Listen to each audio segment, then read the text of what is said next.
Y hoy también recordamos estos párrafos referidos a nosotros, Arturo Lizbeth.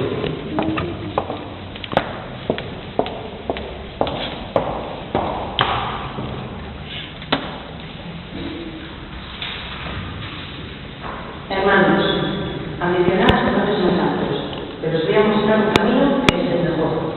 Aunque hable las lenguas de los hombres y de los ángeles, si no tengo amor, no soy más que una campana que toca o unos platillos que resuenan. Aunque tenga el don de profecía y conozca todos los misterios y toda la ciencia, y aunque tenga tanta fe que traslade las montañas, si no tengo amor, no soy nada. Aunque reparte todos los bienes entre los pobres y entregue mi cuerpo a las llamas, si no tengo amor, de nada me sirve. El amor es paciente, es servicial, el amor no tiene envidia, no es presumido ni orgulloso, no es grosero ni egoísta, no se irrita, no toma en cuenta el mal.